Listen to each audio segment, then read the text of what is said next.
Normally जब लोग trusted prop firm के बारे में बात करते हैं तो एफटीएमओ, 5% एंड फंडिंग पिप जैसे नाम उनके दिमाग में आते हैं। बट क्या रियली अभी के टाइम तक ये फर्म्स रिलेवेंट हैं? तो चलो देख लेते हैं इन तीनों फर्म के बारे में। और अगर आप सोच रहे हो कि एक रूल एक्सप्लेनेशन वीडियो है, तो हमारे चैनल पे और भी वीडियोस अवेलेबल हैं, आप उनको चेक कर सकते हो, क्योंकि इस वीडियो में मैं उन चीज़ों के बारे में बात नहीं करूंगा। इस वीडियो में हम hidden rules, complaints, trader trust के बारे में बात करेंगे। तो चलो एफटीएमओ से शुरू करते हैं। Disclaimer: this is not financial advice. 99% of traders lose money. Do your own research before making any trading decisions. तो एफटीएमओ का लॉन्च 2015 में चेक रिपब्लिक पराग में ओटकर शुफनर और उनके पार्टनर्स ने मिलकर किया।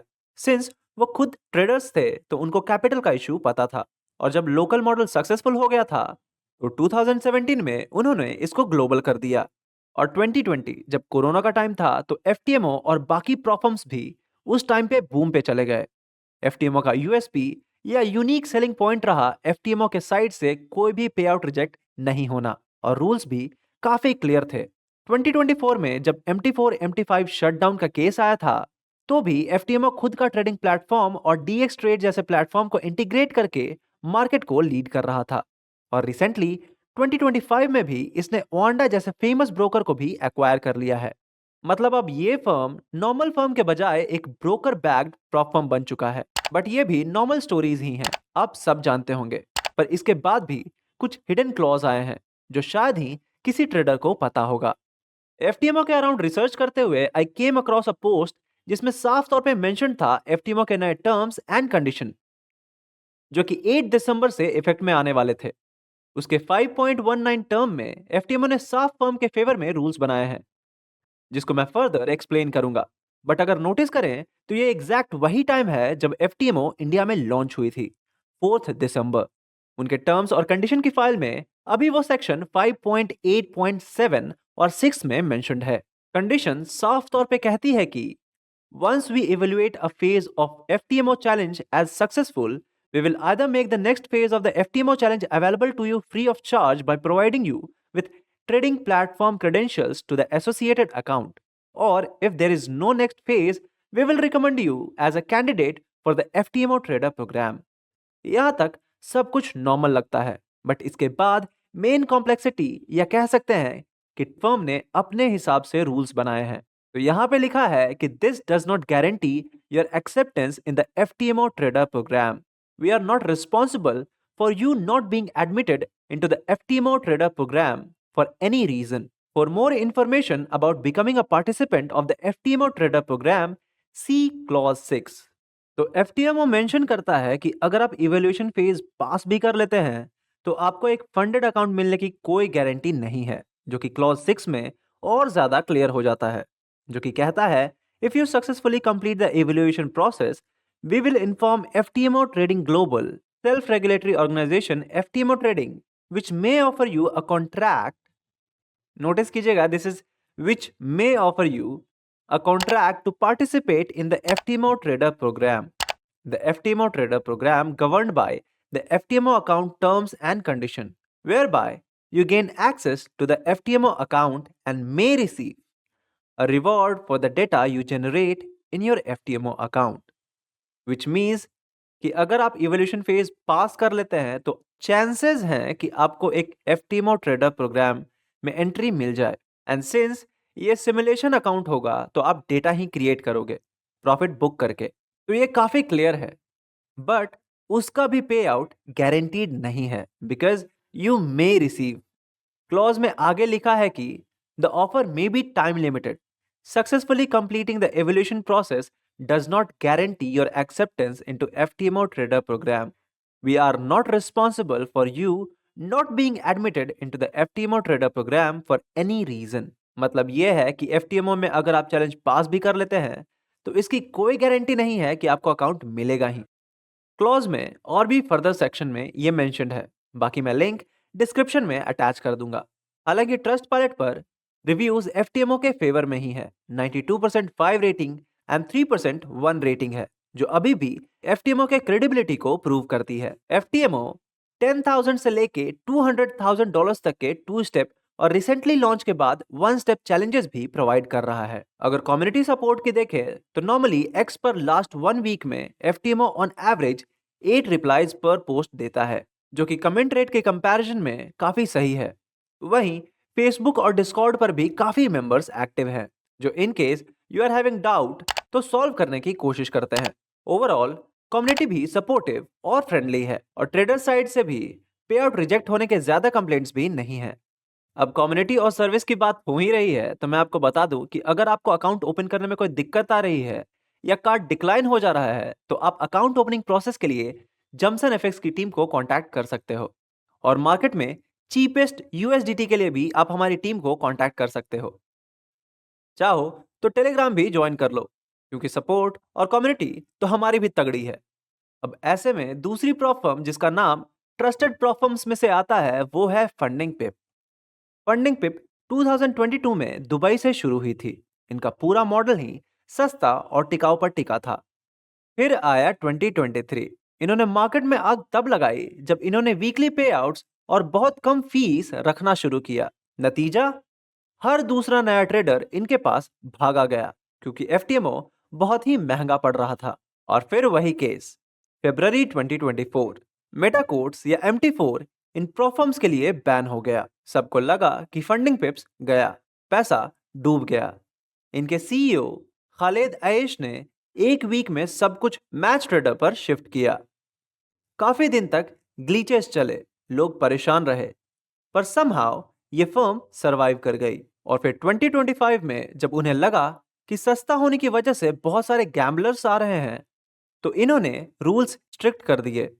इन्होंने 10 लॉट लिमिट जैसे रूल्स इंप्लीमेंट किए ताकि लोग ग्रीड में आकर बड़े ट्रेड्स ना करें। रिसर्च के दौरान आई केम अक्रॉस अ ट्विटर या एक्स पोस्ट जहां पे ऐसे रूल्स का खुलासा हुआ जो काफी कम ट्रेडर्स को पता है, और मेन वेबसाइट पर भी इस रूल के बारे में कोई ज्यादा जिक्र नहीं है। तो मैं लेके चलता हूं आपको उस एक्स पोस्ट पर।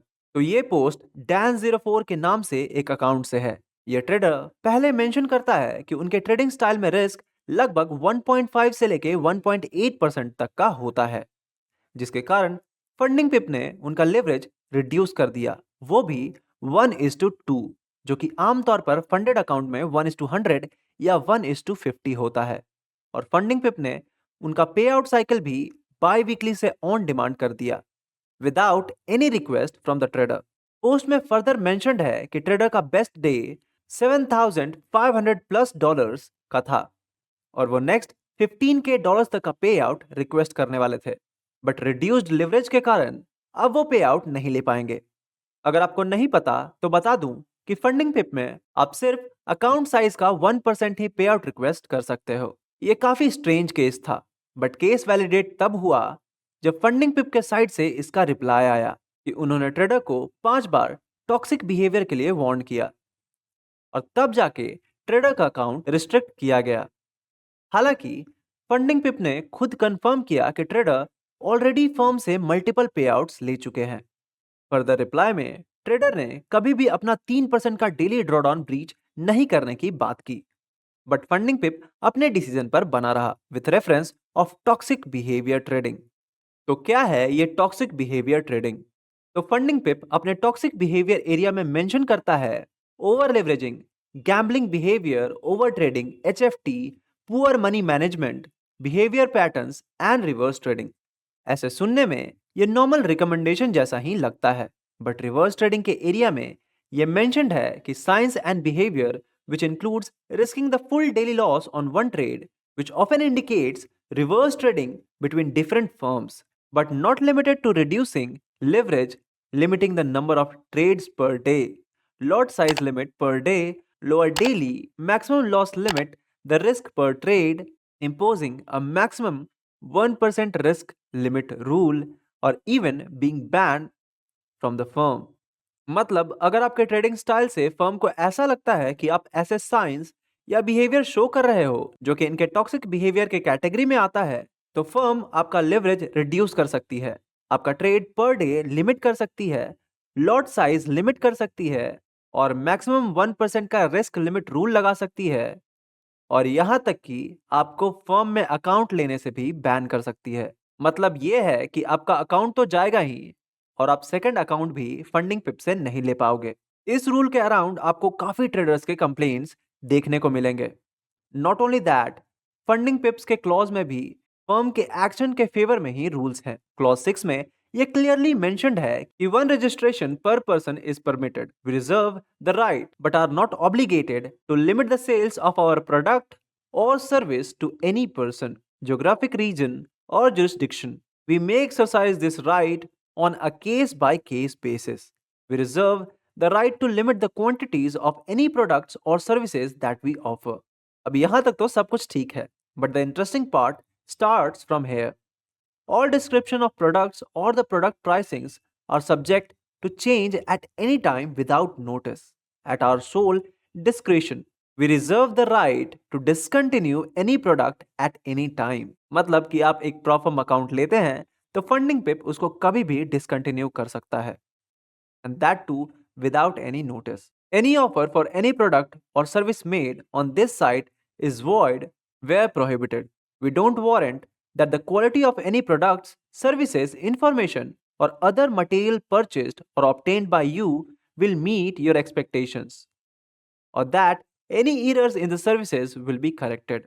मतलब इसकी कोई गारंटी नहीं है कि जो प्रोडक्ट और सर्विसेज आपने बाय किया है वो आपके एक्सपेक्टेशन को मीट करेगी, या फिर फंडिंग पे ये राइट रखता है कि अगर कोई सर्विस में एरर आता है तो उसका करेक्शन का गारंटी फंडिंग पिप नहीं लेती। लेट्स से आपने कोई ट्रेड लिया और उसमें स्लिपेज आया या कोई टेक्निकल एरर आया तो फंडिंग पिप उसकी कोई भी गारंटी नहीं लेता। मतलब लीगली भी फंडिंग पिप आपके किसी भी चैलेंज को किसी भी टाइम पर टर्मिनेट कर सकता है, और ये क्लॉज फर्म को ये पावर देती है। इस पूरे केस का reference link along with the rule page मैं आपको डिस्क्रिप्शन में मेंशन कर दूंगा। आप चाहो तो खुद वेरीफाई कर सकते हो। ट्रस्ट पायलट पर फंडिंग पिप भी लास्ट 3 मंथ में बेटर ही परफॉर्म कर रहा है विद 83% 5 रेटिंग एंड 8% 1 रेटिंग के साथ। फंडिंग पिप्स 50K का instant 1 step and 2 step challenges offer करता है जो कि 5K से लेकर 100K के अकाउंट साइजेस तक वैरी करते हैं। अगर कम्युनिटी सपोर्ट की देखें तो नॉर्मली फंडिंग पिप्स x.com में पोस्ट पर टाइमली रिप्लाईज देते हैं जो कि एंगेजमेंट के हिसाब से काफ़ी सही है। वहीं डिस्कॉर्ड और सोशल मीडिया पर भी मेंबर्स काफ़ी एक्टिव हैं जो डाउट सॉल्व करने में काफ़ी हेल्प करते हैं। ओवरऑल कम्युनिटी सपोर्टिव और फ्रेंडली है और फर्म भी 24/7 सपोर्ट क्लेम करती है। एंड एट लास्ट चलो द 5%ers की बात कर लेते हैं। तो द 5%ers 2016 में इजराइल से शुरू हुई थी। मतलब फर्म को अभी के टाइम 10 साल हो चुके हैं। इनका पूरा मॉडल स्लो ग्रोथ और कंसिस्टेंसी पर टिका हुआ था। ये फ्लैशी मार्केटिंग के बजाय long term career trader approach पर फोकस थे। And the same corona time मतलब 2020 में इन्होंने अपना हाइपर ग्रोथ प्रोग्राम पुश किया जिसके अंदर प्रॉफिट टारगेट हिट करने पे अकाउंट डबल हो जाता था। यह स्केलिंग मॉडल मार्केट में काफी पॉपुलर हुआ और द 5%ers को एक नई आइडेंटिटी मिली।